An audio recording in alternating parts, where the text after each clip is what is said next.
Close your eyes and imagine yourself beginning a journey. A journey downward into one of the most mysterious places on our planet. The deep ocean. Let's descend together, slowly, peacefully, into the blue. Scientists have a very specific definition for what we call the deep ocean. It begins at around 200 meters below the surface. 200 meters, that's the depth where something fundamental changes. It's the point where sunlight, that warm, familiar light we know so well, can no longer reach. Above this boundary, life thrives in the light. Fish shimmer in schools. Seaweed sways. But below 200 meters, darkness begins to take hold. It's a boundary as real as any wall, separating two completely different worlds.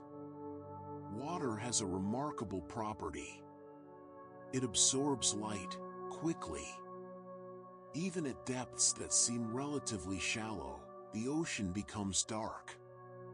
Blue light travels the farthest through water, penetrating deeper than any other color. Red light disappears first, within just a few meters. Then orange, then yellow. By the time you reach even 30 or 40 meters down, the world has become a dim, blue-green twilight. And deeper still, even the blue fades away. Until there is nothing. No light at all. Just darkness. An absolute, complete darkness that most of us will never experience in our lives on land. In this lightless realm, where eyes become nearly useless, sound takes over. Sound becomes the dominant sense. While we humans rely so heavily on our vision, on seeing the world around us, the creatures of the deep ocean have evolved to navigate by listening.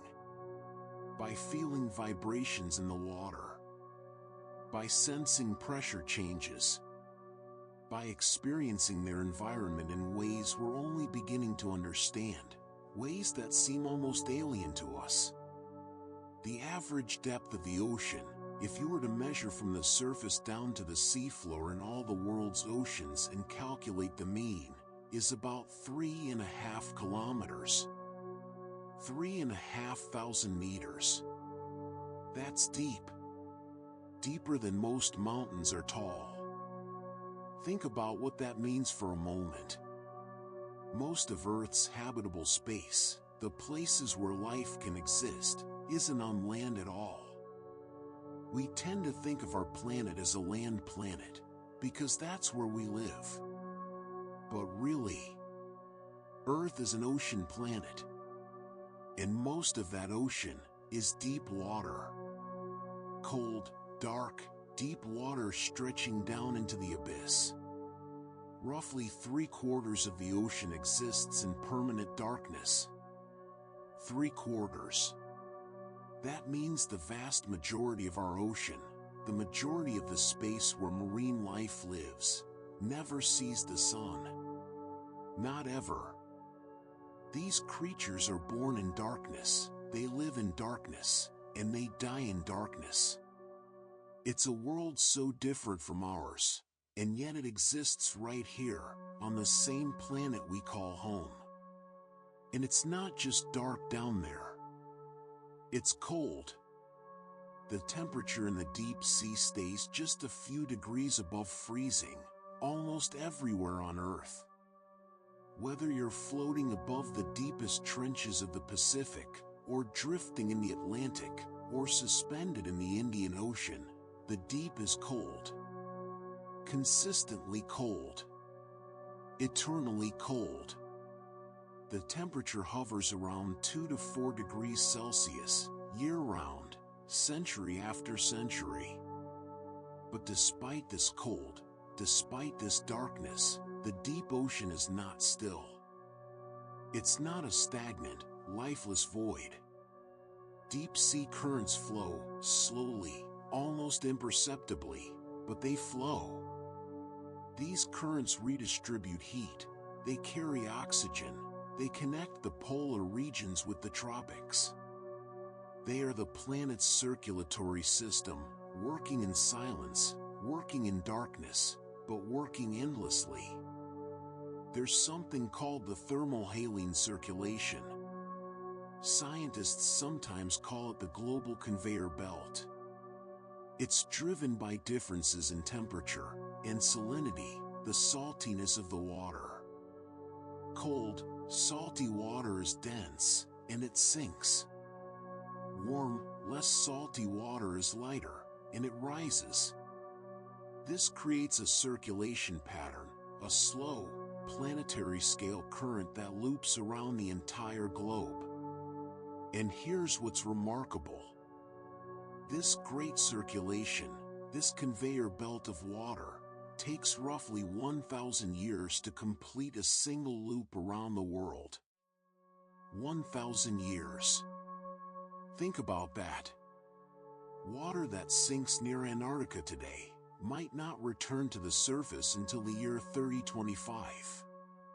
It's a journey that spans not just distance, but time. Deep time. The water carries with it the memory of where it's been. It remembers the cold of the polar ice. It remembers the pressure of the abyss. And it carries oxygen, precious oxygen, down into the depths. Most of the oxygen that reaches the deep sea comes from something called Antarctic bottom water. In the frigid waters around Antarctica, surface water becomes extremely cold. And when water gets cold enough, it becomes denser than the water below it. So it sinks. It sinks down through the water column, carrying with it dissolved oxygen from the surface. This cold, oxygen-rich water then spreads out across the ocean floor, creeping northward, sustaining life in places that might otherwise be barren. It's one of the planet's great unseen processes, a reminder that even in the deepest, darkest places, Earth is alive and connected. And there's something else happening in the deep ocean. Something most people never think about. Internal waves. Not the waves we see breaking on beaches, but waves that move within the ocean itself, between layers of water with different densities. These internal waves are invisible from the surface, but they can be enormous. Some reach heights of over 100 meters. Giants moving through the darkness. They pulse and roll through the deep, felt by the creatures that live there, but unseen by us above. They mix nutrients, they transport heat, they shape the hidden landscape of the deep ocean in ways we're still discovering. This is the deep ocean. A place of mystery. A place of slow movement and ancient rhythms. A place where darkness is total, where cold is constant, where time moves differently than it does in our world above. Let yourself sink into these depths, into this peaceful darkness, as we continue our journey downward, into the unknown, into the deep. As we descend deeper, the ocean begins to press in around us. Gently at first, then with growing intensity. This is pressure. And in the deep ocean, pressure becomes one of the most formidable forces of nature. Pressure increases by 1 atmosphere every 10 meters of depth. 1 atmosphere. That's the weight of all the air above us at sea level, pressing down on our bodies. We don't notice it, because we've evolved in it. We're built for it. But add water, and everything changes. Every 10 meters down, another atmosphere of pressure. At 20 meters, twice the pressure of the surface. At 100 meters, 11 atmospheres. At 1,000 meters, 101 atmospheres. The weight becomes almost unimaginable. And then, there is Challenger Deep, the deepest known point in all the world's oceans. Nearly 11,000 meters down, in the Mariana Trench. A place so deep, so far removed from the surface world, that the pressure there exceeds 1,000 times the air pressure we experience at sea level. 1,000 times. Try to imagine that. Every square centimeter of your body, subjected to the weight of a small car. That's what the pressure feels like at Challenger Deep. It's a crushing, relentless force that never stops, never eases, never relents. Most human-made objects, things we build with steel and aluminum and plastic, would be crushed instantly at those depths. Without reinforcement, without careful engineering. A submarine hull must be perfectly rounded, perfectly strong, or the pressure will find the weakness. And it will squeeze. And it will crumple metal like paper. Even a simple styrofoam cup, if you sent it down to the deep ocean, would return compressed to a fraction of its size. The air pockets squeezed out. The structure collapsed. A tiny, dense version of what it once was. And yet, life exists there. Animals thrive in these crushing depths. How? How do they survive when our strongest machines barely can? The secret is equalization. Some animals maintain internal pressure equal to the outside environment. They don't fight the pressure. They don't resist it. They simply allow it. Their bodies are filled with water, with fluids that cannot be compressed. So the pressure outside equals the pressure inside. And there is no crushing force. No danger of implosion.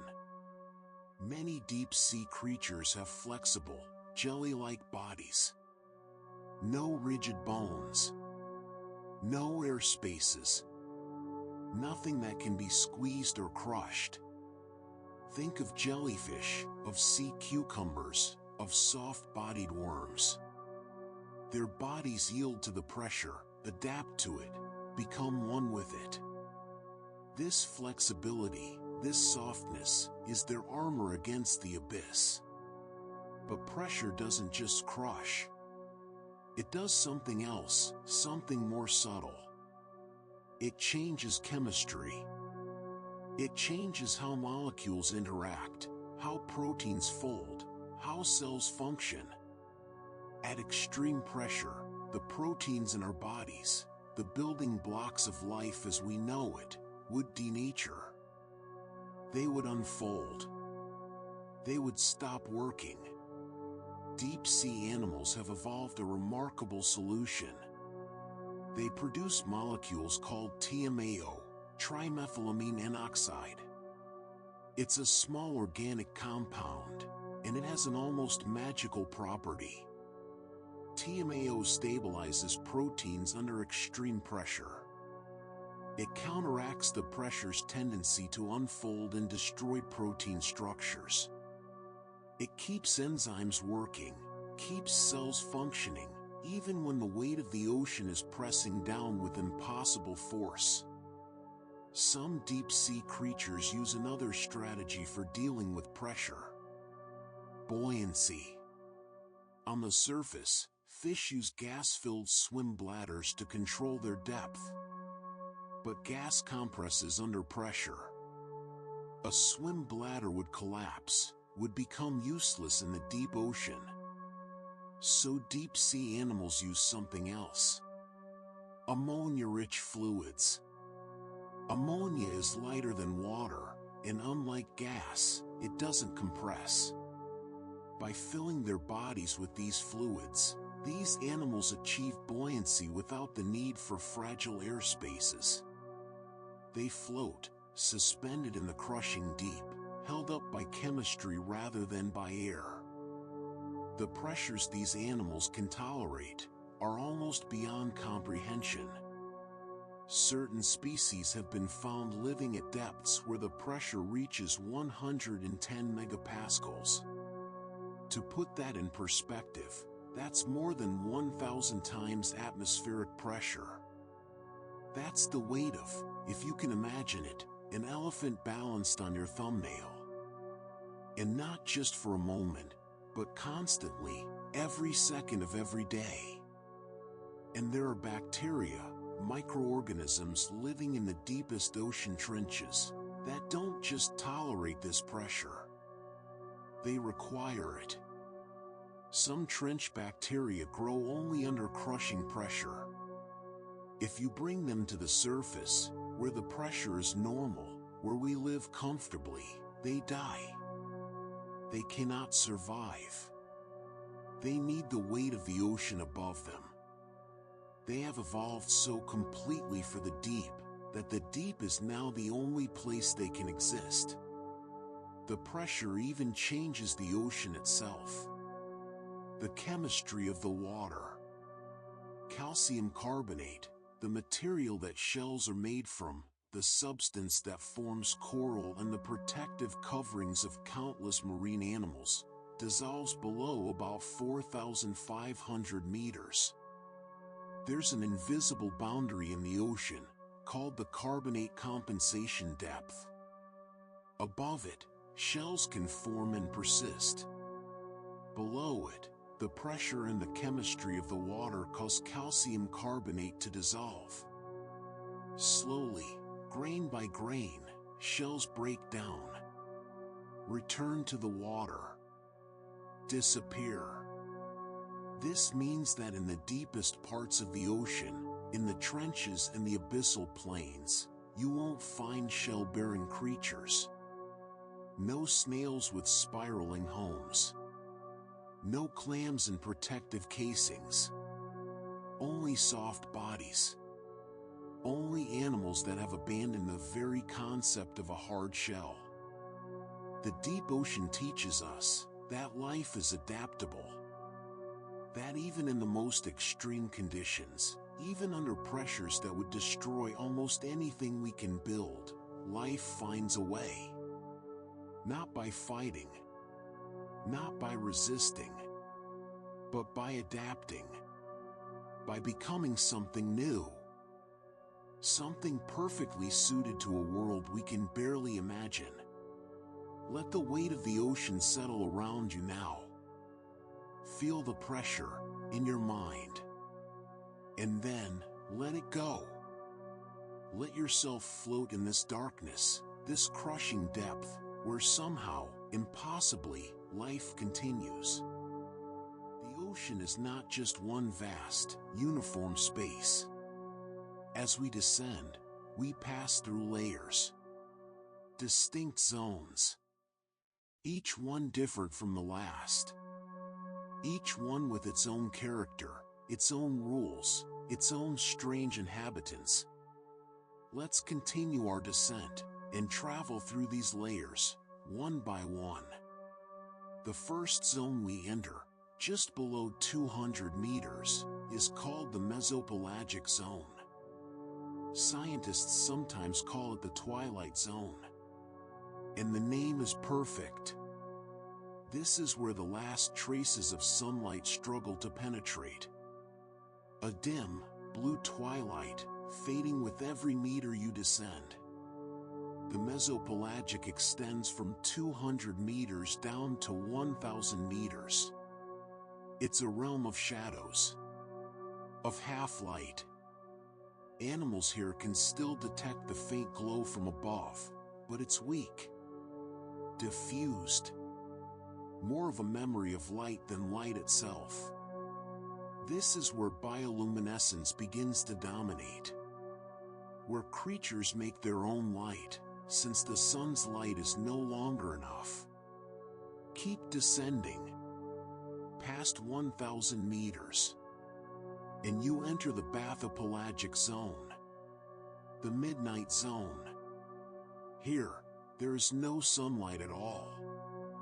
None. Zero. The last photons from the surface have been absorbed. What remains is absolute darkness, broken only by the occasional flash of bioluminescence. A shrimp's sudden burst. A jellyfish's gentle glow. Brief sparks in an endless night. The bathypelagic extends from 1,000 meters down to 4,000 meters. It's a vast region, covering an enormous portion of our planet. Cold. Dark. Quiet. The pressure here is already crushing, hundreds of atmospheres pressing in from all sides. And yet, life persists. Fish with enormous eyes to catch the faintest light. Predators that drift, waiting, conserving energy in a world where food is scarce. Continue down. Past 4,000 meters. And we enter the abyssopelagic zone. The abyss. The word itself suggests something bottomless. Something beyond measure. And in a way, it is. This zone extends from 4,000 meters down to 6,000 meters. The pressure here is staggering. The temperature hovers just above freezing. And the darkness is total. Life in the abyssopelagic is sparse. Spread out. Food is even more scarce than in the zones above. What little organic matter sinks down from the surface, the marine snow we'll speak of later, drifts slowly through this void. And the creatures here, they wait. They've evolved to survive on almost nothing. To live in a state of near hibernation until food appears. But we can go deeper still. Below 6,000 meters, we enter the Hadal Zone. Named after Hades, the ancient Greek underworld. The realm of the dead.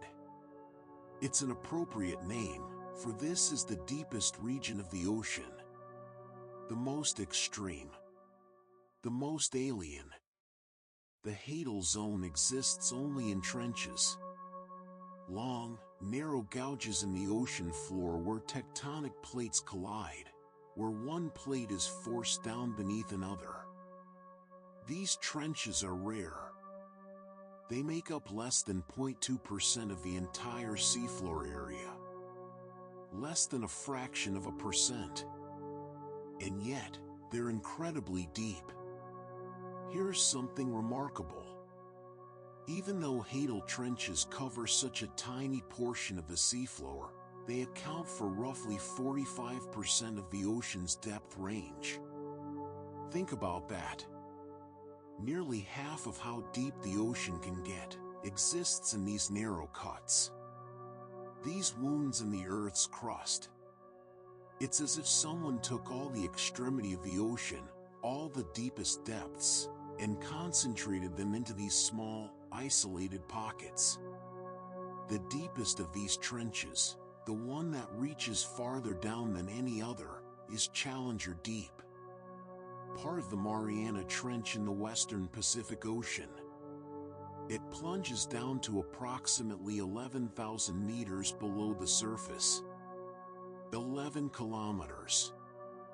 Nearly 7 miles straight down into the earth. To give you some perspective, if you placed Mount Everest, the tallest mountain on Earth, at the bottom of Challenger Deep, its peak would still be covered by more than 2 kilometers of water. The deepest point in the ocean is deeper than the highest point on land is tall. Only a handful of humans have ever visited such depths. In 1960, 2 men descended in a bathyscaphe called Trieste. They reached the bottom, stayed for 20 minutes, and returned to the surface. It was one of the greatest achievements in exploration history. And for decades afterward, no one went back. In recent years, a few more missions have reached Challenger Deep. Film director James Cameron descended in 2012. And in the last few years, a few other explorers have made the journey. But you can count on your fingers the number of people who have been to the deepest point on Earth. More people have walked on the moon than have visited the bottom of the Mariana Trench. Vast areas of the deep ocean remain completely unobserved. We have maps of the seafloor, yes, created using sonar and satellites. But direct observation, actually seeing these places, actually exploring them with cameras and submersibles, that's rare. Extremely rare. We've explored more of the moon's surface than we have of our own ocean floor. We have higher resolution maps of Mars, a planet millions of kilometers away, than we do of the deep seafloor right here on Earth. The deep ocean is, in many ways, the last great frontier. The final unexplored wilderness on our planet. And it's humbling, isn't it? To know that there are places on Earth, right here, beneath the waves, that remain as mysterious to us as distant planets. Trenches where the pressure is so great, the darkness so complete, that we can barely survive there even in our most advanced machines. But life doesn't need machines. Life has found its way into every one of these zones. From the twilight of the Mesopelagic, down through the midnight of the Bathypelagic, into the abyss of the Abyssopelagic, and even into the Hadal trenches. Everywhere we look, no matter how deep, we find living things. Adapted. Thriving. Making their homes in conditions we once thought impossible for life. The zones of the deep ocean are like layers of a world within our world. Each one stranger than the last.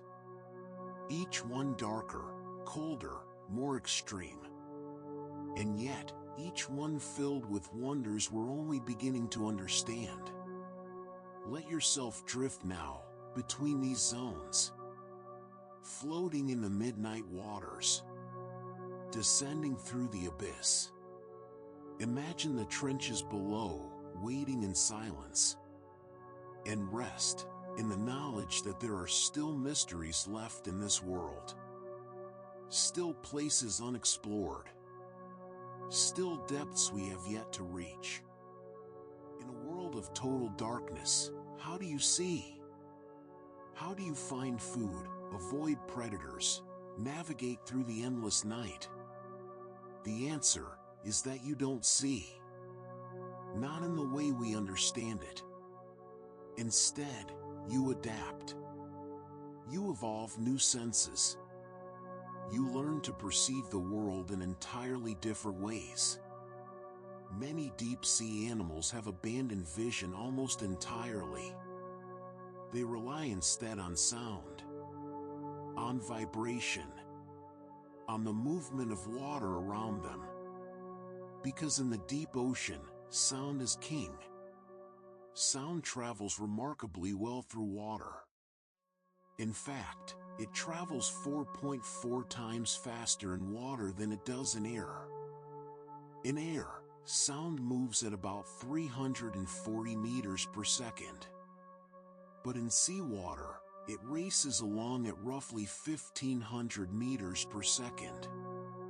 This makes sound an incredibly efficient way to gather information, to communicate, to sense your surroundings. And there's something even more remarkable.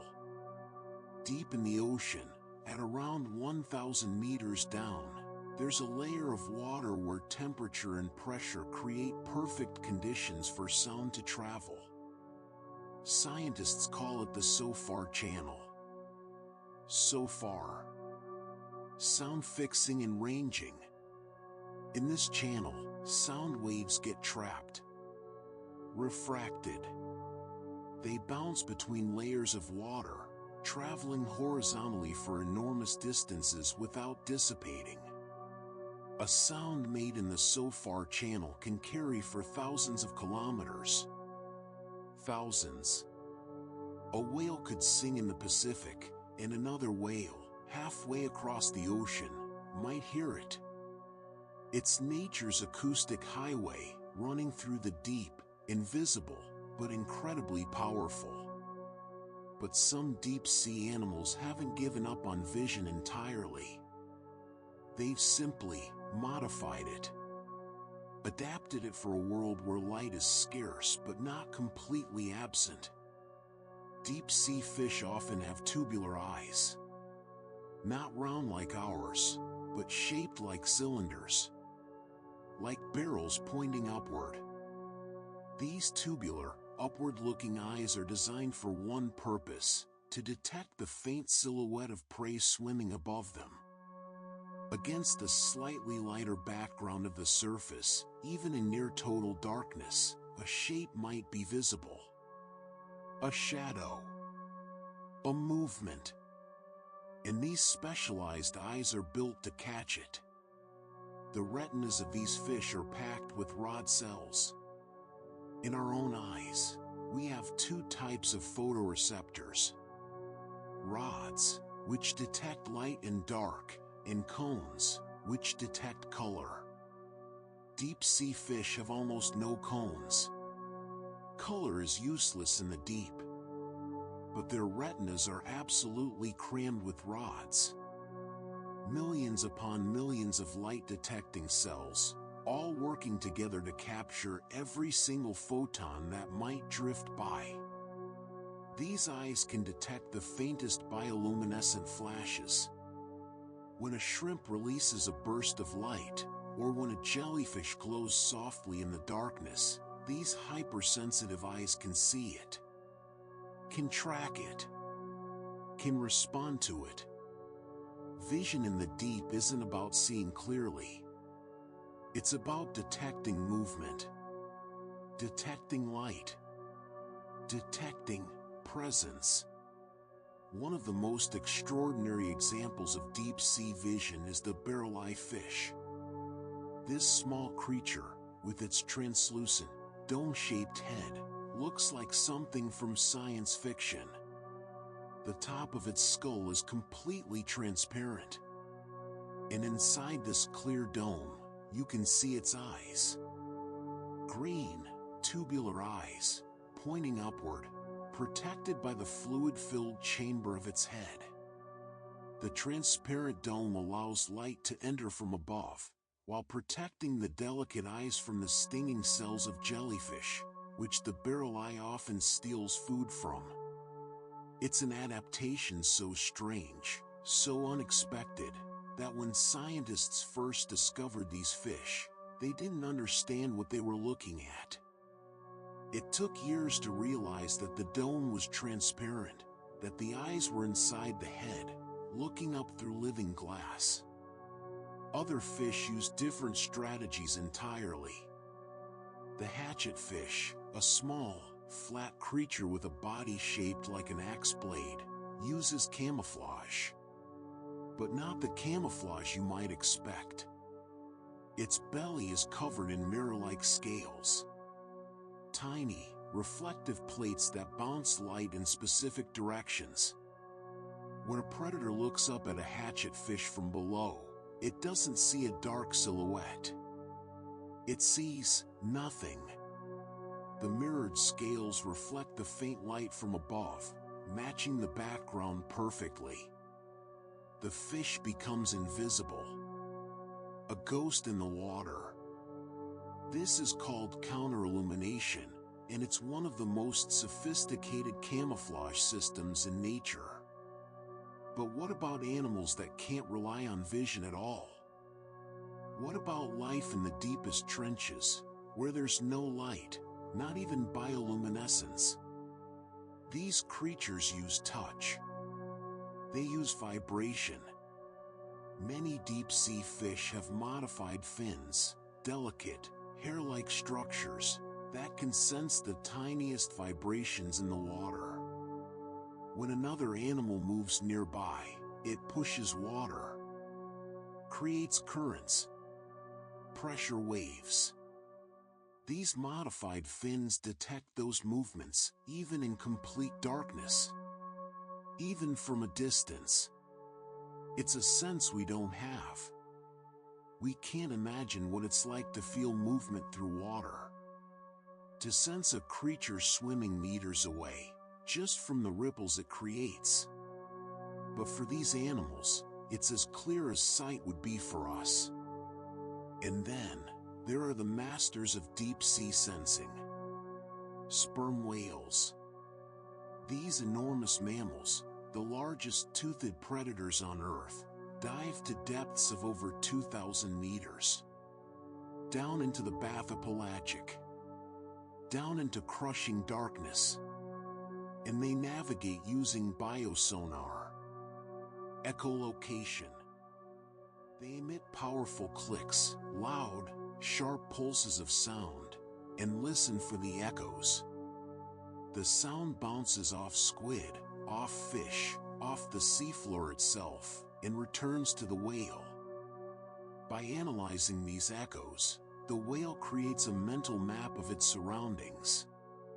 It can detect a squid from hundreds of meters away. It can navigate through trenches and canyons without ever seeing them. It hears its world, in exquisite detail. The clicks a sperm whale makes are among the loudest sounds produced by any animal. Over 200 decibels. Loud enough to stun prey. Loud enough to be felt as much as heard. These whales don't just use sound to navigate. They weaponize it. And some creatures combine senses in unexpected ways.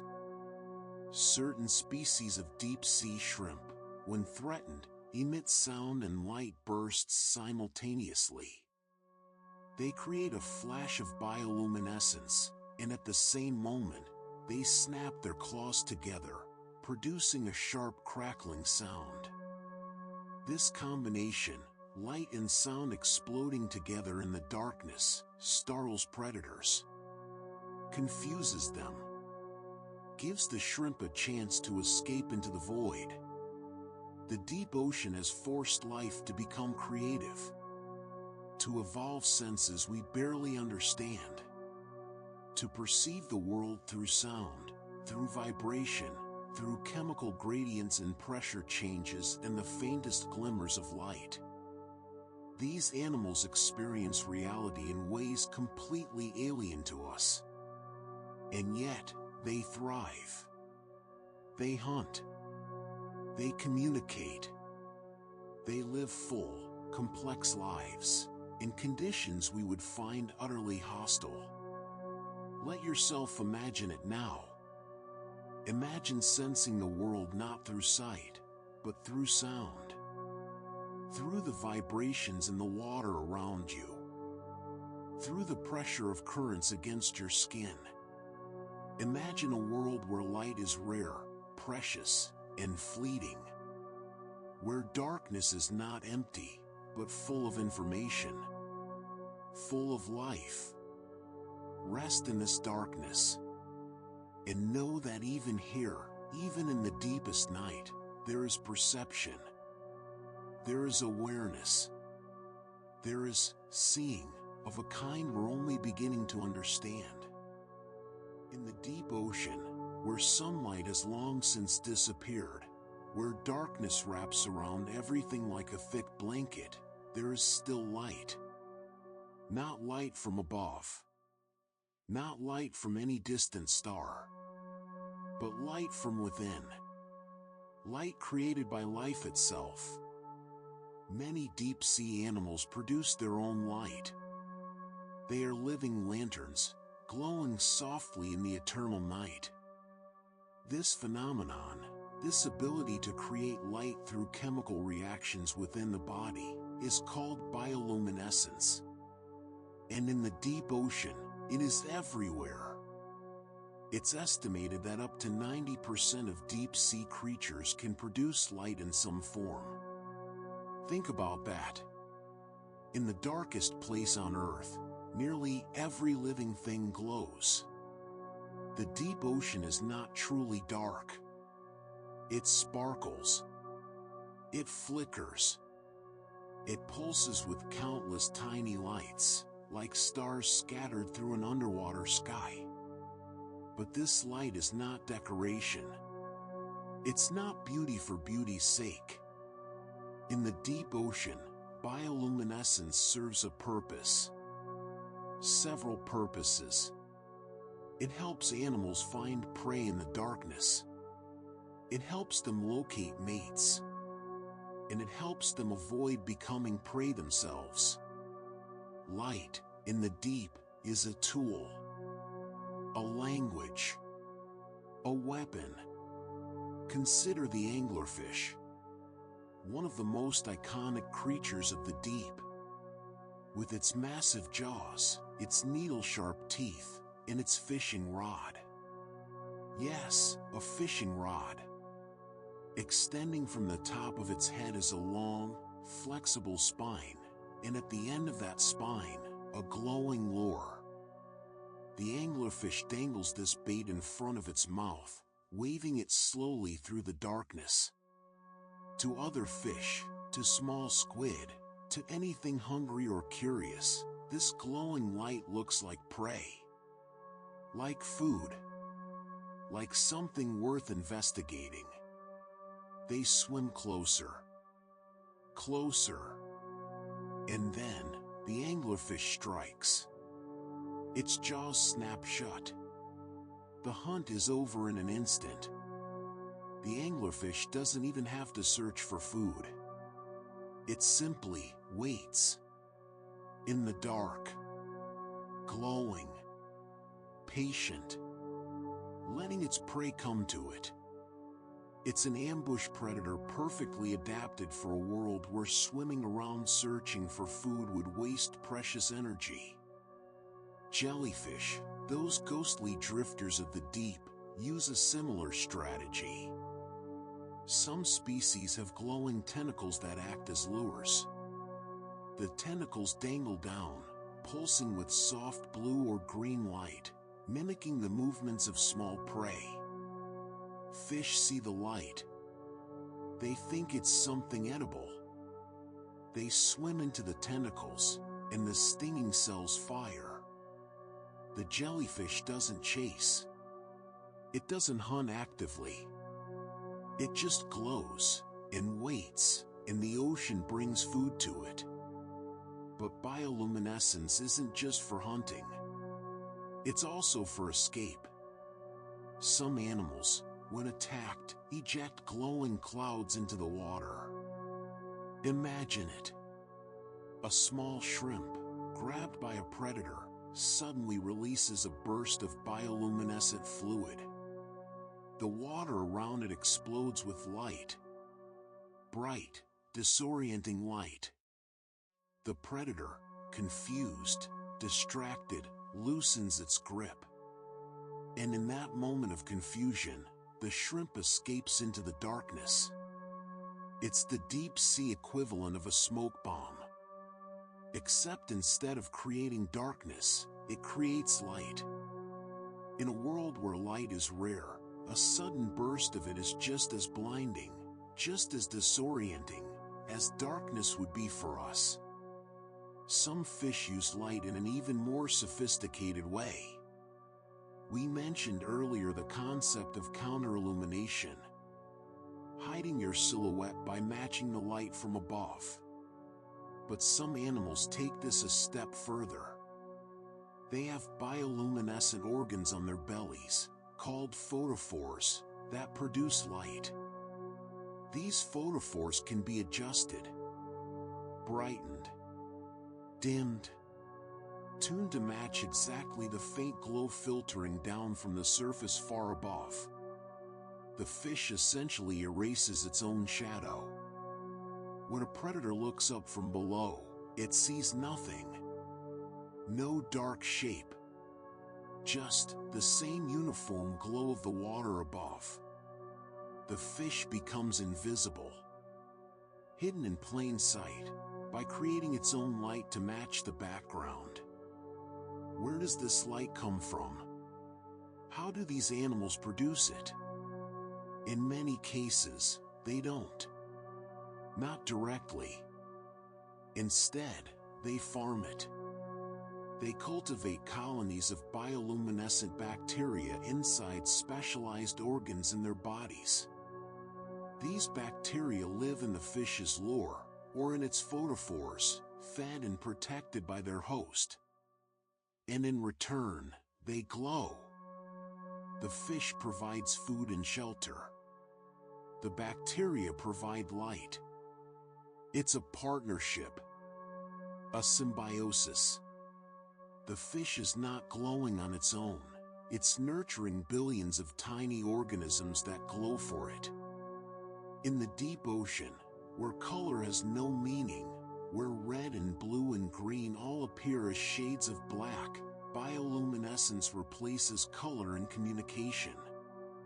Surface fish might have bright patterns, vivid stripes, colorful displays to attract mates or warn rivals. But in the deep, those colors are invisible. So instead, deep-sea creatures flash. They pulse. They create patterns of light. Different species have different flash patterns, different rhythms, different colors of bioluminescence. A fish looking for a mate doesn't search for color. It searches for the right pattern of flashes, the right sequence, the right glow. It's a language written in light. In the language of the deep, darkness is the silence, and bioluminescence is the voice. We often think of the deep ocean as a place of darkness, and it is. Darkness is the default, the natural state. But within that darkness, there are moments of light. Brief, controlled, intentional. A flash here, a glow there, an explosion of luminescence when a predator attacks. The darkness is punctuated, constantly, by living light.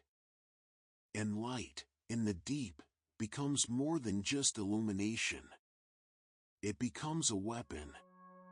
The anglerfish's lure is a weapon, drawing prey to their death. The shrimp's glowing cloud is a weapon, blinding and confusing attackers. Even the gentle glow of a jellyfish's tentacles, beautiful and mesmerizing, is a trap, a deadly lure. In our world, light is warmth, safety, comfort. We're drawn to it instinctively. But in the deep ocean, light can mean danger. It can mean death. And yet, it can also mean life. It can mean finding a mate in the vast darkness. It can mean escaping a predator. It can mean survival. The creatures of the deep have turned light into art, into science, into survival. They glow not because it's beautiful, though it is, but because in a world of total darkness, light is power. Light is communication. Light is everything. Close your eyes now. Imagine yourself suspended in the deepest ocean, surrounded by darkness so complete, you cannot see your own hand in front of your face. And then, a flash. A soft blue glow in the distance. Then another. A pulsing green light below you. A streak of bioluminescence as something swims past. The darkness is alive with light. Brief. Fleeting. Precious.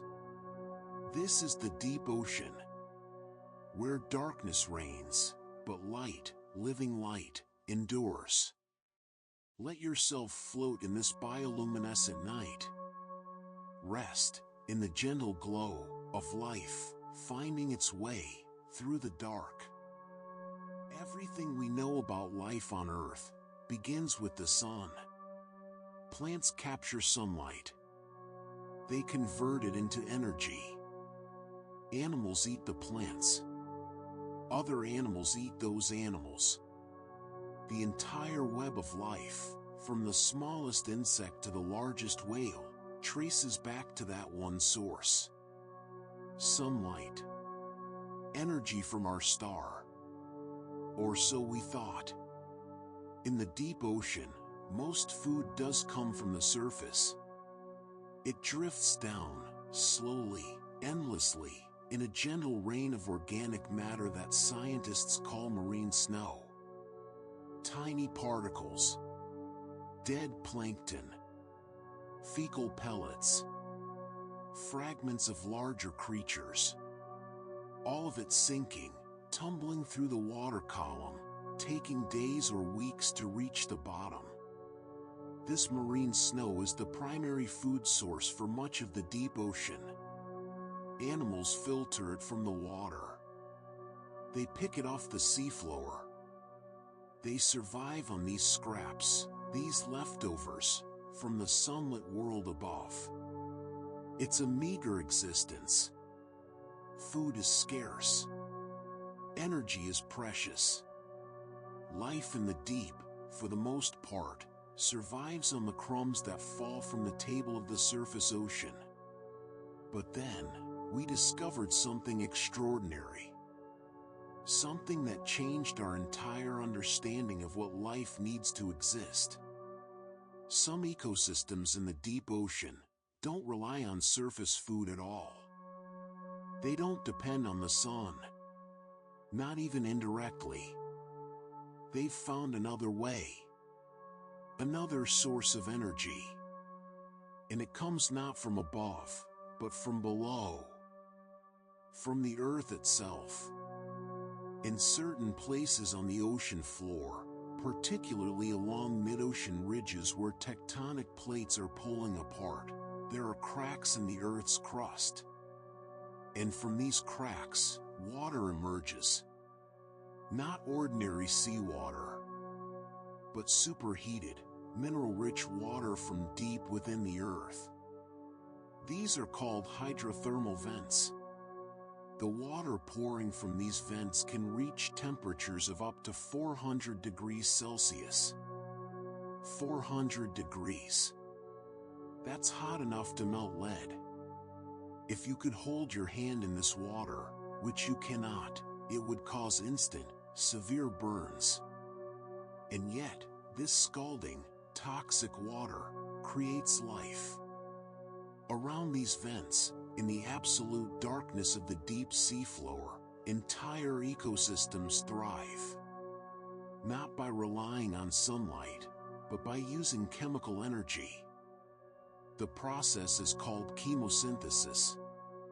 Instead of photosynthesis, light synthesis, this is chemical synthesis. Life powered not by the sun, but by chemistry. Bacteria in these environments use the chemicals in the vent water, hydrogen sulfide, methane, iron, and they oxidize them. They extract energy from chemical reactions. And with that energy, they build organic molecules. They create food. From nothing but minerals and heat. They are the foundation of an entirely alien food web. And the creatures that live around these vents are unlike anything else on Earth. Consider the Riftia tube worm. These remarkable animals can grow up to 2 meters long. Tall, white tubes anchored to the rocks around hydrothermal vents. And here's what's astonishing. Riftia tube worms have no mouth, no stomach, no digestive system at all. How does an animal survive without a way to eat? The answer is partnership. Inside the body of each tube worm, in a specialized organ called a trophosome, live billions of chemosynthetic bacteria. The tube worm absorbs hydrogen sulfide from the vent water, along with oxygen from the surrounding seawater, and delivers both to the bacteria. The bacteria use these chemicals to generate energy, and they produce organic compounds, sugars, nutrients. The tube worm absorbs these nutrients directly from the bacteria. The bacteria provide all the nutrition the worm needs. The tube worm never eats. It doesn't need to. It's not an animal in the traditional sense. It's a symbiotic colony.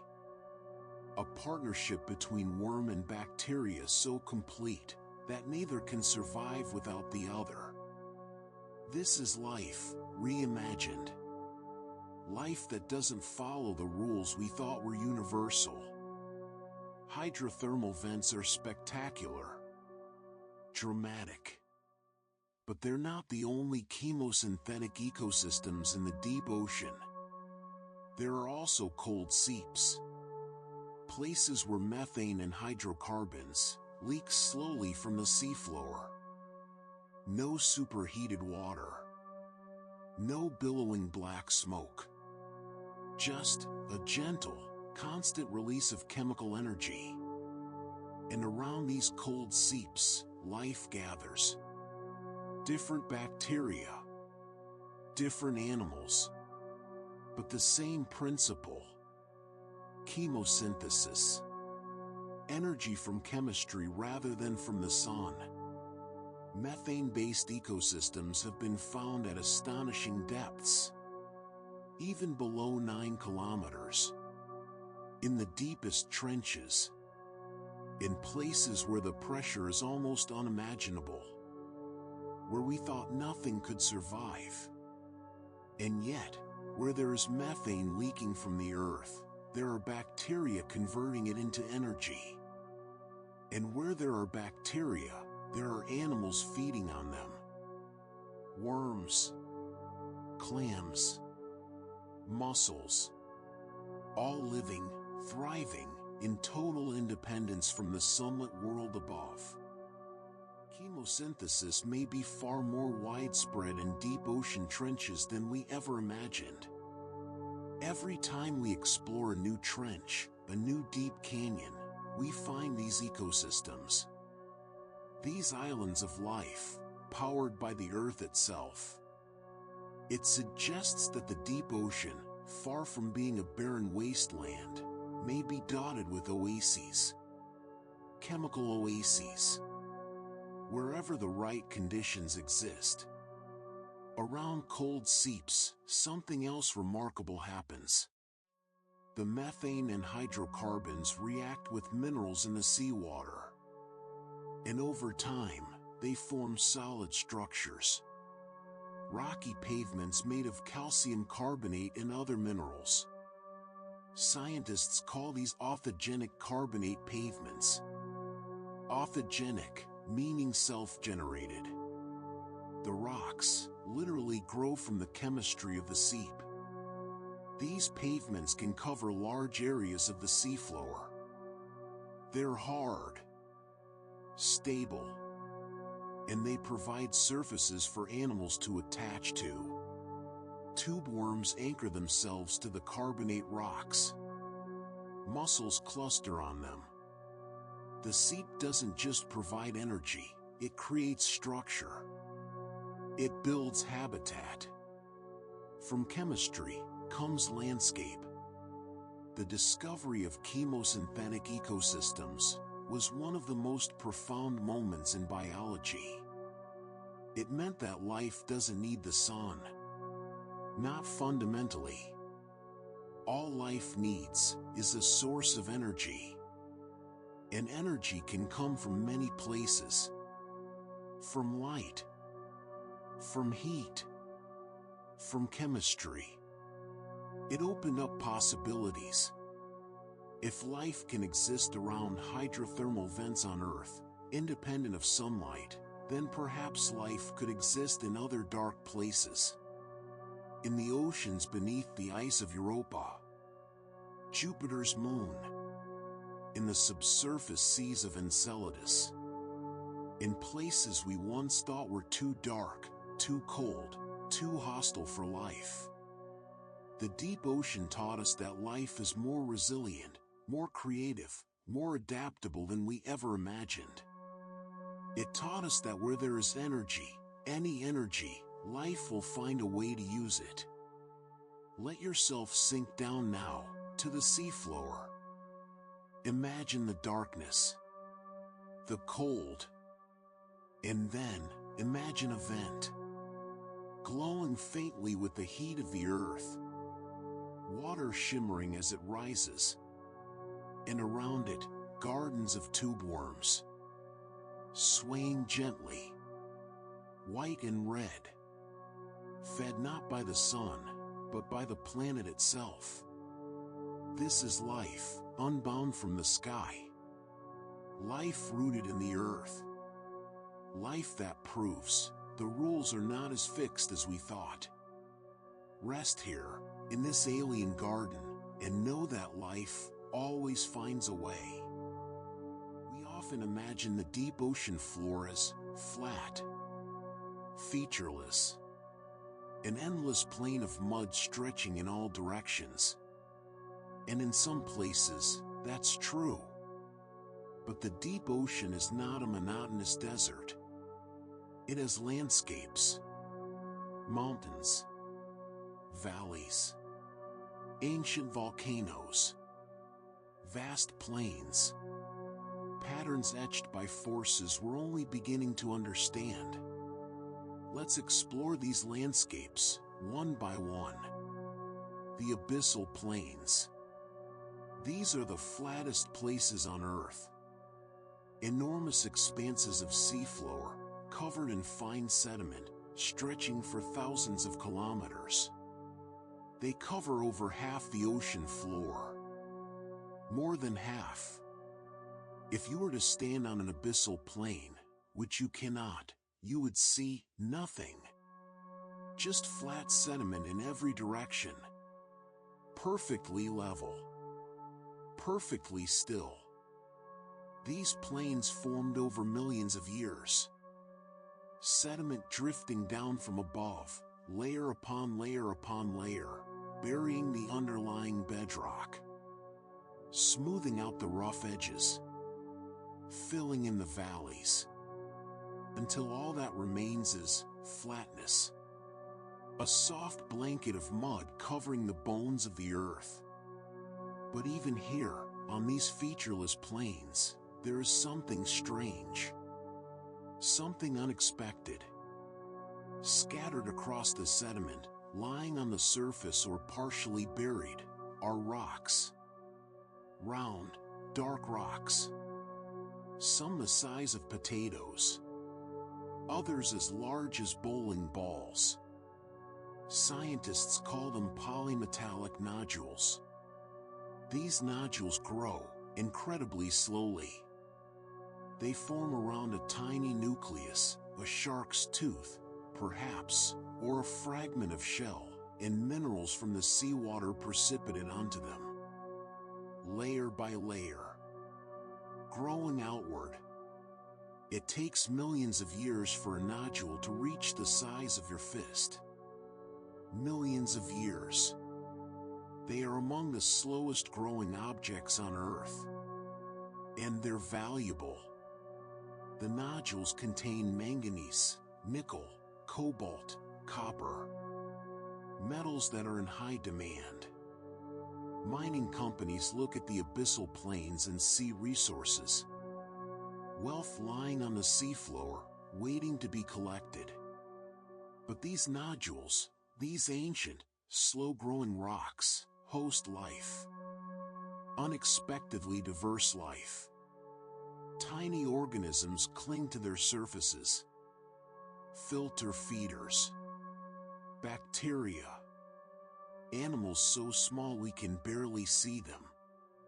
The nodules provide hard surfaces in an ocean of mud. And in the deep sea, hard surfaces are rare. Precious. Scientists are only beginning to understand the ecosystems that depend on these nodules. And already, there are plans to harvest them, to scrape the seafloor clean. The question we face is, do we even know what we would be destroying? Not all of the deep ocean is flat.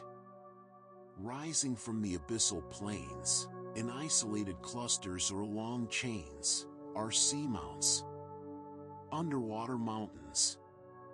Most are extinct volcanoes, formed millions of years ago when magma pushed up through the Earth's crust, built a mountain, and then fell silent. Seamounts act as biodiversity oases. They rise thousands of meters above the surrounding plain. And as deep currents flow past them, they're forced upward. This upwelling brings nutrients, plankton, food. Animals gather around seamounts. Corals grow on their slopes. Fish swarm in the currents. A seamount in the middle of the abyssal plain is like an island in a desert. A refuge. A concentration of life in an otherwise sparse landscape.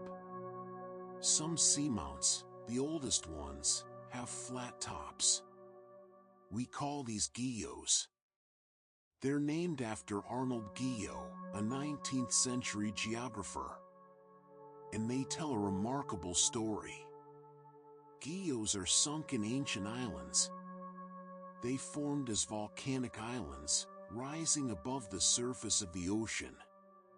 Waves crashed against their shores. Rain fell on their peaks. But over millions of years, the tectonic plate they sat on moved, drifted. And as it moved away from the volcanic hotspot, the volcano went extinct.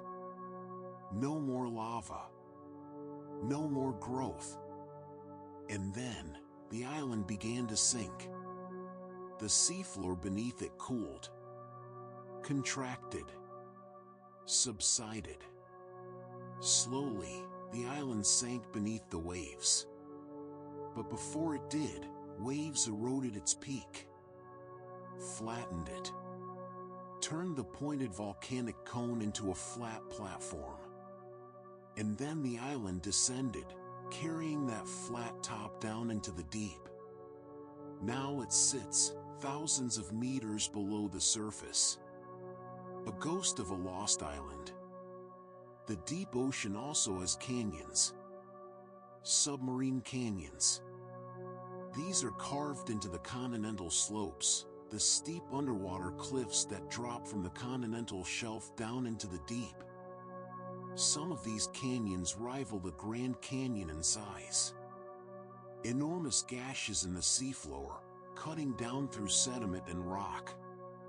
Submarine canyons funnel nutrients downslope. When storms churn up the coastal waters, when rivers flood and pour sediment into the ocean, much of that material flows into the canyons.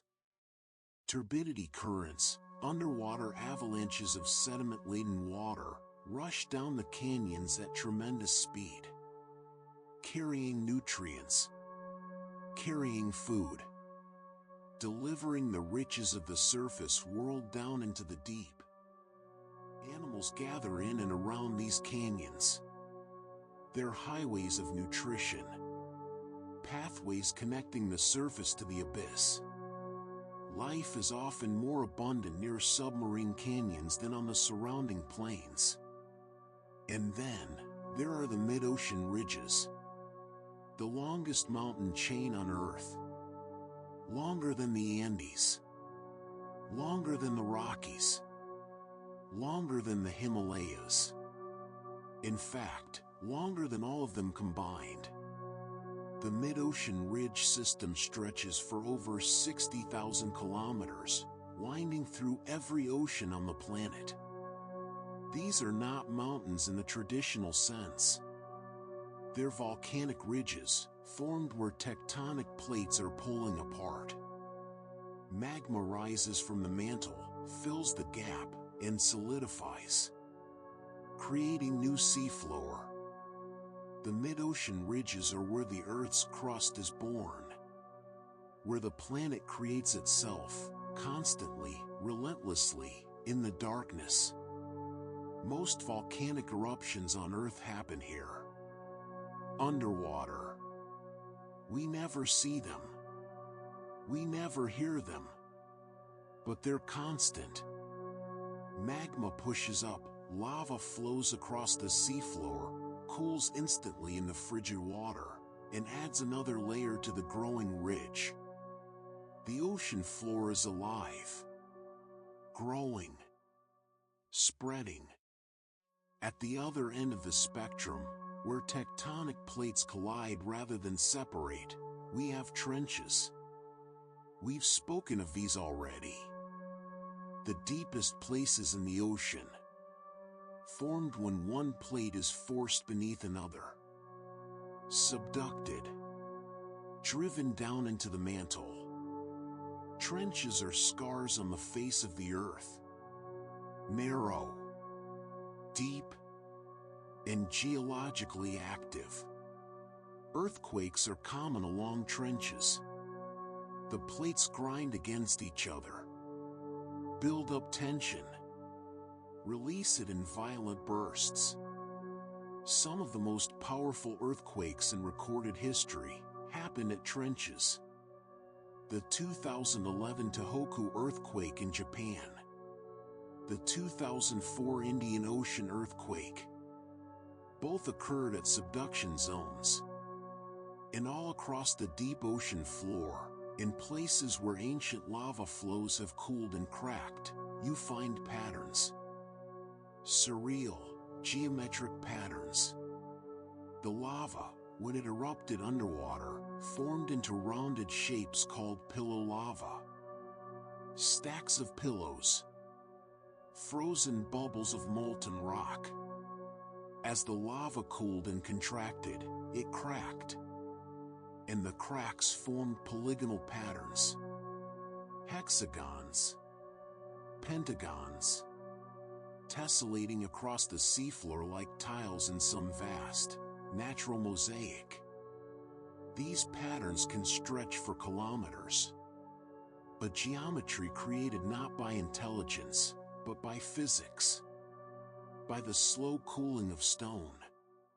The landscapes of the deep ocean are not what we expect. They're not simple. Not uniform. The deep ocean has its own mountains, its own valleys, its own plains and ridges and canyons. It has geology as complex as anything on land. More complex, perhaps, because it's hidden. Because it's been shaped by processes we rarely see. Imagine drifting above these landscapes now. Gliding over the abyssal plain. Rising over a seamount, its slopes covered in coral. Descending into a submarine canyon, following its winding path down into the depths. Floating above a mid-ocean ridge, feeling the warmth of the earth rising from below. The deep ocean floor is a world. A landscape. A place of stone and sediment and ancient volcanoes. And it's largely unexplored, unmapped, unknown. Rest now, in this vast underwater wilderness. Let the darkness settle around you. And know that beneath the waves, there are mountains we've never climbed, valleys we've never descended into, plains that stretch farther than the eye can see. The earth has secrets yet. And many of them lie deep. Time moves differently in the deep ocean. Everything is slower here. Growth, movement, decay. Life unfolds at a pace we can barely comprehend. A pace measured not in days or months, but in decades. In centuries. In millennia. Deep sea animals grow slowly. Incredibly slowly. In the cold, in the darkness, with food so scarce, there is no rush. No need for speed. A fish that would reach maturity in 2 years at the surface might take 20 years in the deep. Perhaps longer. And they live for extraordinary lengths of time. Some deep-sea corals, those ancient, branching structures anchored to seamounts and ridges, can live for over 1,000 years. 1,000 years. Think about that. A coral that is alive today, in the deep Atlantic, might have been a tiny polyp when the Vikings were sailing. When medieval kingdoms rose and fell. When the Renaissance was flowering in Europe. That coral was there. Growing.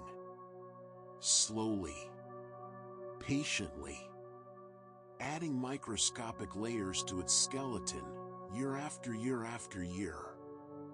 Scientists can read the layers in coral skeletons the way we read tree rings. Each band represents a year of growth. And within those bands, trapped in the calcium carbonate, are chemical signatures. Records of ocean temperature.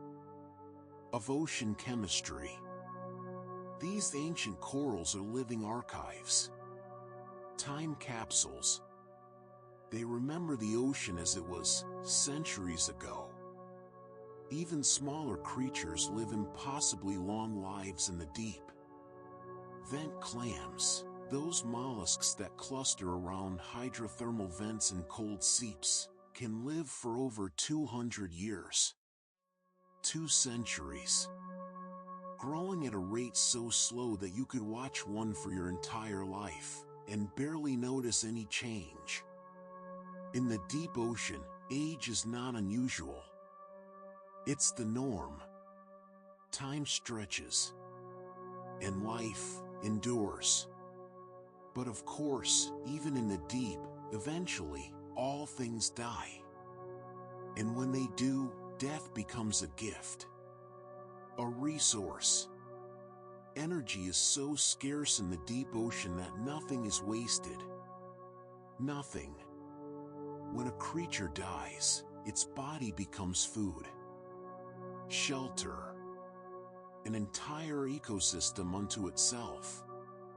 The most spectacular example of this is the whale fall. When a whale dies at the surface, its massive body sinks. Slowly at first, then faster as gases escape and the body becomes waterlogged. Down it goes, through the sunlit zone, through the twilight, through the midnight waters, until finally it settles on the deep seafloor. And then, the feast begins. A whale carcass can weigh dozens of tons. It's the largest single package of organic matter to reach the deep ocean floor. And it creates a temporary oasis. An island of abundance in a desert of scarcity.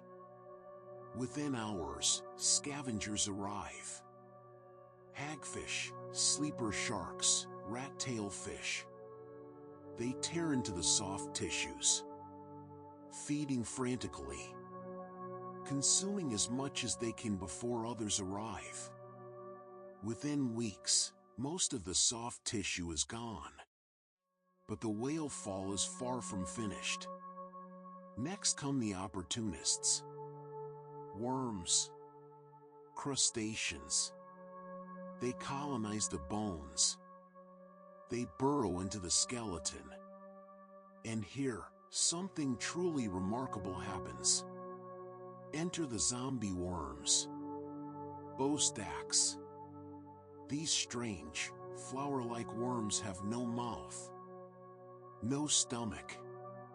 But they have roots. Root-like structures that they drill into whale bones. And inside those roots, live bacteria. The bacteria secrete acids. Enzymes. They break down the collagen and lipids in the bone. Digest them. and the worms absorb the nutrients. Zombie worms eat bones. Not directly, but through their bacterial partners. They're consuming the very skeleton of the whale, dissolving it, extracting every last bit of energy from what was once a living giant. A single whale fall can support a complex community for decades. For a century or more if the whale was large enough. Different species colonize it at different stages. Early scavengers, then colonizers, then bone specialists. It's a succession, an ecological progression, happening in slow motion on the deep sea floor. But most organic matter that reaches the deep doesn't arrive in massive chunks. It arrives as marine snow. We've mentioned this before. Those tiny particles drifting down from the surface. Fragments. Scraps. The remains of plankton. The fecal pellets of animals. A constant, gentle rain. This marine snow sustains vast food webs. Animals filter it from the water. Sea cucumbers crawl across the seafloor, sifting through sediment, extracting the few edible particles from the mud. Brittle stars wave their arms in the current, catching flakes as they drift past. And what they can't digest, they excrete. Their waste becomes food for bacteria. The bacteria break it down further. And what they can't use becomes part of the sediment. But even in the sediment, other organisms work. Burrowing worms. Microbes. Breaking down, recycling, extracting every last bit of energy. This is called the detrital loop. Energy recycled endlessly. Nothing is wasted. Every particle, every molecule, passes through organism after organism after organism, until there's nothing left to extract. Until all the energy has been used. And then, it becomes sediment. Stone. The final resting place. And the sediment itself accumulates slowly. Unimaginably slowly. In some parts of the deep ocean, sediment builds up at a rate of just 1 millimeter per 1,000 years. 1 millimeter. 1,000 years. A layer thinner than a fingernail, representing 10 centuries of time. But over millions of years, these layers build. And build. And build. Until they're kilometers thick. And within those layers is history. The sediment cores that scientists drill from the deep ocean floor, they're time machines. Each layer represents a different era, different climate, different ocean chemistry. By analyzing these cores, we can reconstruct the past. We can see ice ages come and go. We can track changes in ocean temperature, in carbon dioxide levels, in the circulation of the oceans. The sediment remembers. It keeps a record more complete, more detailed, than any written history. And buried in those sediments, among the microscopic shells and the clay particles, there is even cosmic dust. Tiny grains of material from space. Meteorites that burned up in the atmosphere. Interstellar dust that drifted through the solar system and settled, eventually, onto the ocean floor. This dust is preserved in the sediment. Protected. On land, it would be weathered away. Eroded. Mixed into soil. But in the deep ocean, it remains. A record not just of Earth's history, but of the cosmos itself. Time in the deep ocean is not like time anywhere else. It's deep time. Geological time. The kind of time that makes human lifetimes seem like single heartbeats. 1,000-year-old coral. A 200-year-old clam. Sediment that takes millennia to accumulate. A whale skeleton that feeds an ecosystem for a century. Everything in the deep moves at the pace of the earth itself. Slow, patient, eternal. There is no hurry, no rush, just the steady accumulation of time, the slow turning of cycles, growth, death, decay, recycling, and then quiet, stillness, the long sleep of sediment. Let yourself rest in this deep time now. Imagine 1,000 years passing, in silence, in darkness. The slow drift of particles, the patient growth of coral, the gradual dissolution of bone. Time stretched out until it barely seems to move at all. This is the rhythm of the deep ocean. The pulse beneath the surface. Ancient. Slow. Infinite. Let it calm you. Let it slow your thoughts. And rest in the knowledge that time, in the deep, is kind. There is always enough. Always more. Forever unfolding in the dark. The deep ocean is extreme. We've spoken of the pressure, the darkness, the cold, and yet life persists. Not just barely, not just clinging to existence, but thriving, adapting, evolving in ways that push the very boundaries of what we thought possible. These are the extremophiles. Organisms that live in extreme conditions. Conditions that would kill most life on Earth instantly. And in the deep ocean, extremophiles are everywhere. Deep sea extremophiles survive heat that would boil water. They survive pressure that would crush steel. They survive acidity that would dissolve bone. Around hydrothermal vents, where superheated water blasts from the seafloor, bacteria live in temperatures exceeding 120 degrees Celsius. Boiling, scalding, and they don't just survive. They thrive. They reproduce. They build communities. These bacteria have proteins that don't denature at high temperatures. Cell membranes that remain stable when everything around them should fall apart. They've rewritten the rules of biochemistry.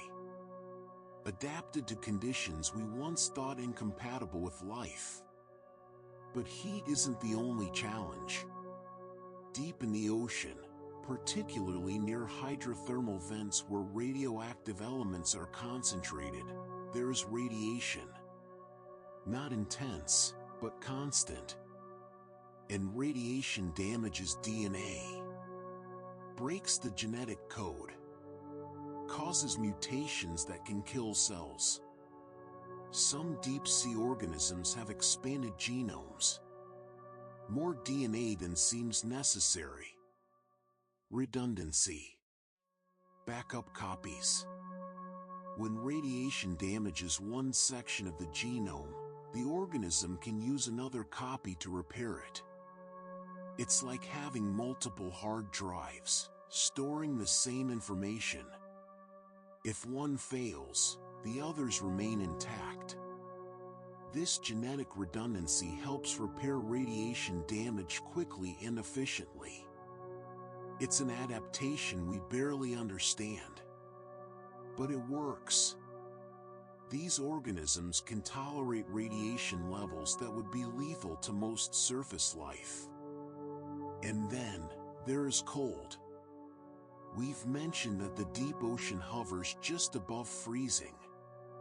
But in polar regions, at great depths, the water can actually drop below the freezing point of pure water.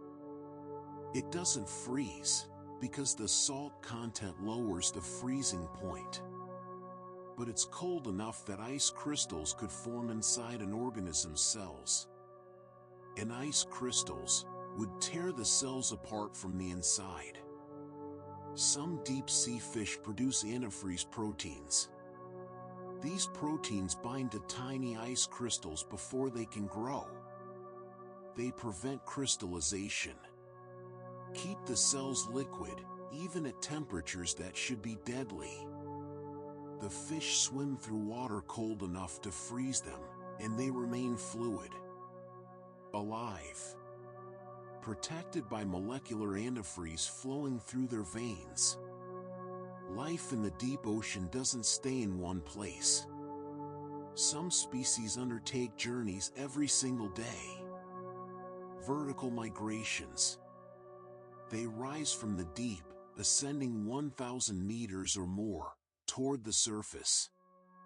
They feed in the rich surface waters at night, when darkness protects them from predators. And then, as dawn approaches, they descend. Back into the safety of the deep. 1,000 meters up. 1,000 meters down. Every day. It's one of the largest migrations on Earth by biomass. Billions upon billions of small fish, krill, squid, jellyfish, moving up and down through the water column in a daily rhythm. They're following the light, avoiding it during the day, using it to find food at night. And in the deep, there is something else. Something invisible but immensely powerful. Viruses. Viral populations in the deep ocean are enormous. They outnumber bacteria by 10 to 1. Maybe more. These viruses infect bacteria. They hijack their cells, reproduce inside them, and then burst out, killing the host. This might sound destructive, and it is, but it also regulates microbial life. Viruses keep bacterial populations in check. They prevent any one species from dominating. They create diversity through constant pressure.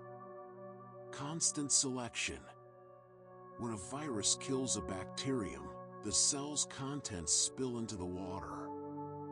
Nutrients. Organic molecules. Other bacteria feed on this.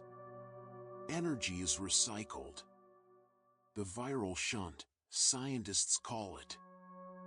Viruses killing bacteria, releasing nutrients back into the ecosystem, supporting the very community they're destroying. Life in the deep doesn't stop at the seafloor. It goes deeper. Much deeper. Microbes have been found living miles below the seafloor. In the sediment. In the rock itself. They live in tiny pore spaces, feeding on chemicals in the rock, reproducing so slowly that a single generation might take centuries. These are among the most extreme organisms on Earth. They live under crushing pressure, in complete darkness, with almost no nutrients. And they've been there, some scientists believe, for millions of years. Isolated. Cut off from the surface world. Evolving in their own separate realm. When a new hydrothermal vent opens, when fresh lava flows across the seafloor, the rock is sterile. Lifeless. Hot. Toxic. But within weeks, sometimes days, pioneer species arrive. Bacteria, archaea. They colonize the fresh volcanic rock. They establish themselves, begin to grow. And once the pioneers are there, other species follow. Tube worms, clams, mussels. Within a few years, a barren vent can become a thriving ecosystem. Life doesn't wait. It moves in. It claims every available space, every source of energy. Even in the sediment, life is active. Burrowing animals engineer their environment. Worms tunnel through the mud. Sea cucumbers plow across the surface.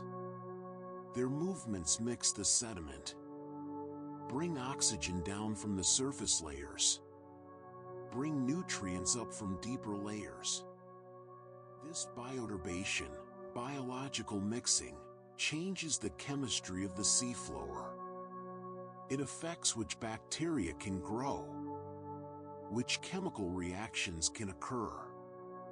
The burrowing animals, small and seemingly insignificant, are actually shaping the deep ocean floor, creating habitat, altering the landscape through their constant activity. And every time we study deep-sea organisms, we find new genetic adaptations, proteins that shouldn't exist, metabolic pathways we've never seen before, solutions to problems we didn't know cells could solve. One fish might have genes for proteins that fold in unusual ways under pressure. Another might have a completely novel enzyme for processing methane. A third might have immune systems unlike anything we've encountered. The genetic diversity in the deep ocean is staggering. A treasure trove of biological innovation. Evolution in the deep ocean moves slowly. Generations are long. Populations are small, isolated. But evolution never stops. It's relentless, constant. Over millions of years, tiny changes accumulate. Adaptations refine. Species diverge.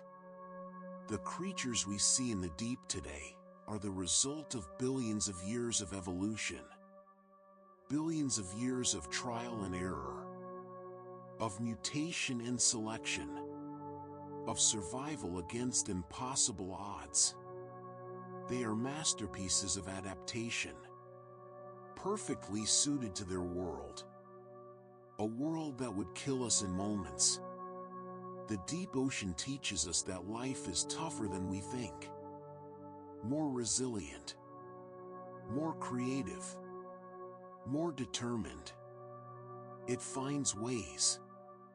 It adapts. It evolves.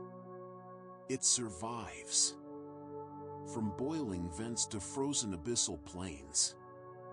From crushing pressure to toxic chemistry. From total darkness to radioactive rocks. Life is there. Always. Endlessly. Impossibly. Let yourself marvel at this now. At the sheer tenacity of life. The refusal to give up. The ability to adapt to anything, anything at all. The deep ocean is extreme. But life is more extreme. More powerful. More enduring. Rest in this knowledge. That life, even in the harshest conditions imaginable, finds a way. And it doesn't just survive. It thrives. It flourishes. It fills every niche, every crack, every possible space. This is the triumph of life. In the deep, in the dark, in the extreme, life continues. For most of human history, the deep ocean was unreachable, untouchable, a realm we could only imagine. But that has changed. In recent decades, we've developed the technology to reach the deepest places on Earth, to explore them, to study them, and to exploit them.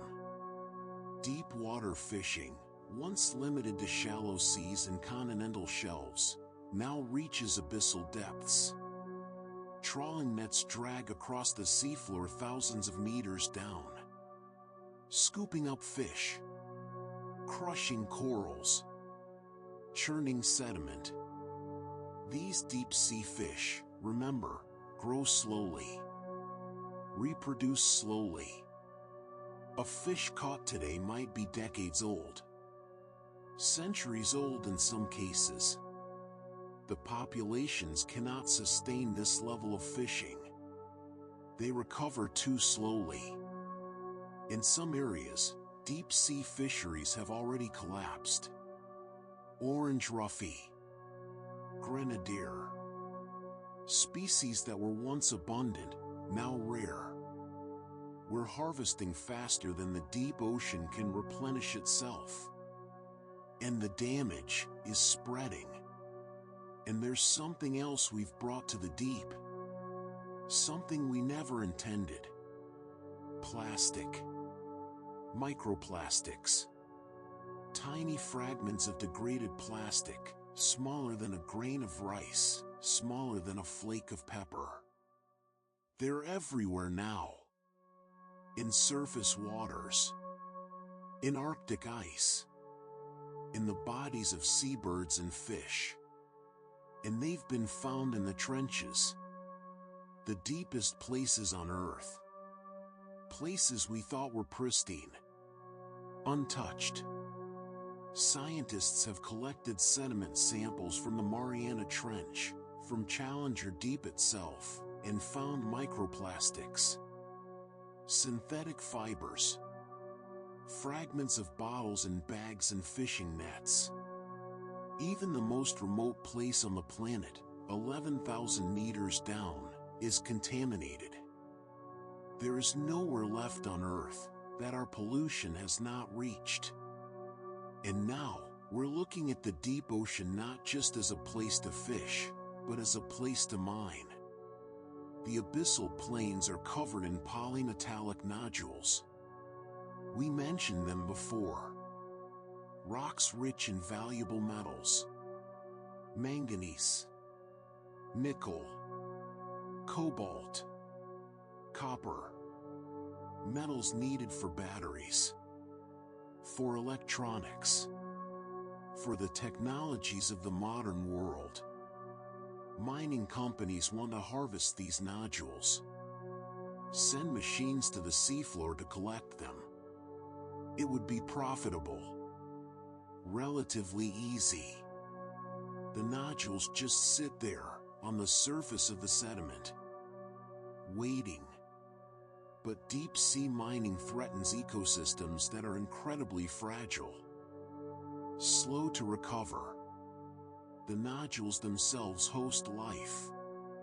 And the mining process, scraping the seafloor, would create vast plumes of sediment. Clouds of mud that would drift for hundreds of kilometers, smothering everything in their path.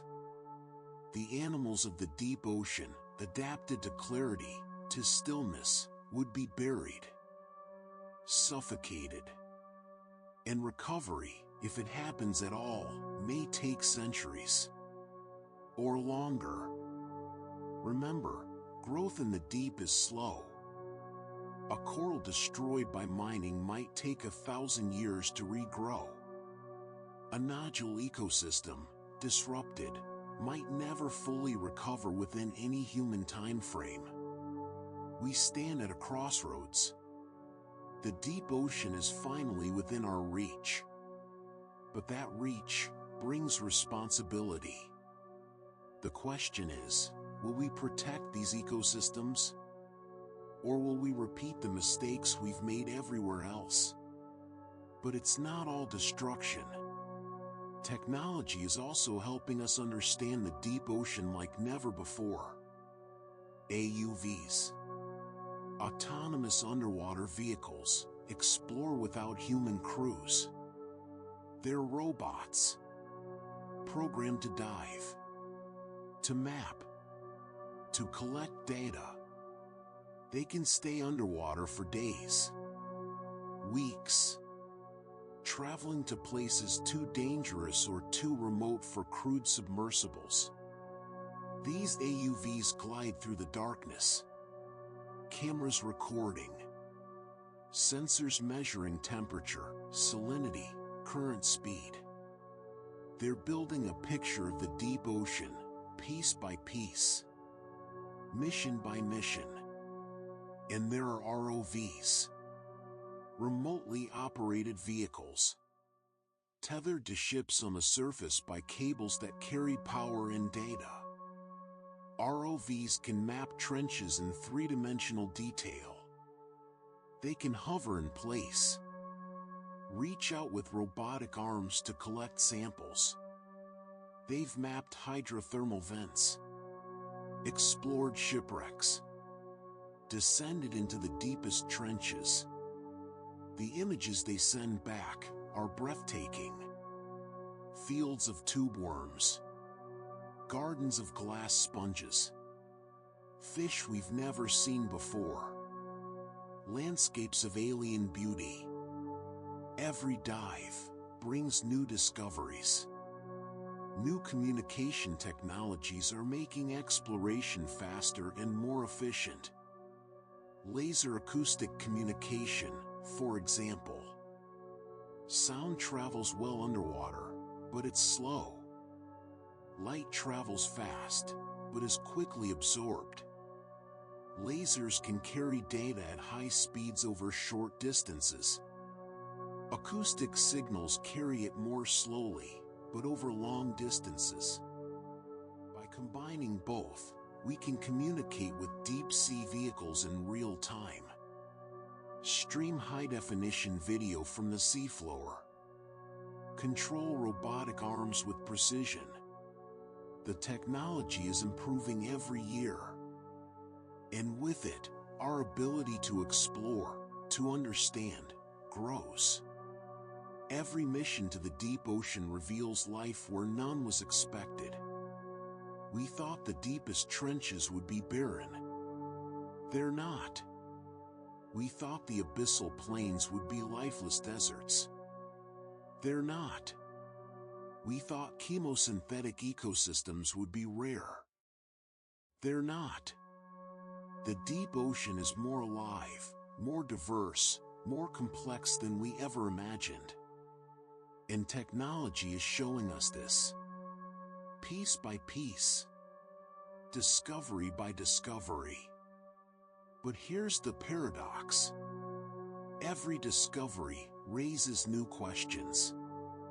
We find a new species, and we wonder how it got there. How it survives. How it evolved. We find an ecosystem around a cold seep, and we wonder how widespread these ecosystems are. How old they are. How they function. The more we learn, the more we realize how much we don't know. The deep ocean is vast. It covers most of the planet. And we've explored, maybe, 5% of it. Maybe less. There are entire mountain ranges we've never seen. Trenches we've never descended into. Ecosystems we haven't discovered yet. The deep ocean remains Earth's last great frontier. The final wilderness. The place where mysteries still outnumber answers. Where exploration still feels like true exploration. Where every dive might reveal something no human has ever seen before. We've reached the moon. We've sent robots to Mars. We've photographed distant galaxies. But right here, on our own planet, beneath the waves, there is a world we barely understand. A world of crushing pressure and eternal darkness. A world of bioluminescent creatures and ancient corals. A world of slow time and deep silence. And it's within our reach now. We have the technology, the tools, the knowledge. The question is, what will we do with it? Will we protect this frontier? Preserve it? Study it with care and respect? Or will we exploit it? Drain it of resources? Leave scars that will last for millennia? The deep ocean cannot speak for itself. It cannot defend itself. It exists in silence, in darkness, far from human eyes. But it is part of our planet, part of our home. And what happens to it matters. Let yourself think about this now. About the deep ocean, so far away, yet so important. About the life there, so strange, yet so precious.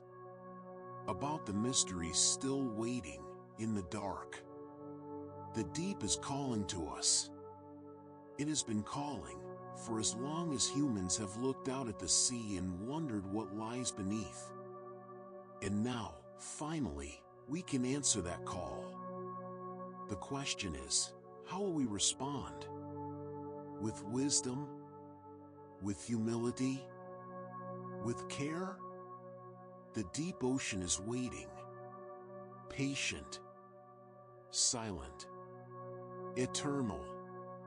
And the choices we make now will echo through its waters for centuries to come. Rest now in the knowledge that there are still frontiers, still mysteries, still places on Earth that can fill us with wonder. The deep ocean is one of them. And it will be here long after we're gone, continuing its slow rhythms, its ancient cycles, in the darkness, forever. If these facts from the Singing Sands helped you find a moment of peace, consider subscribing to join our quiet community. Your likes and comments help our channel drift further into the horizon, and sharing this journey with others ensures these stories are never lost to the dark. Thank you for listening.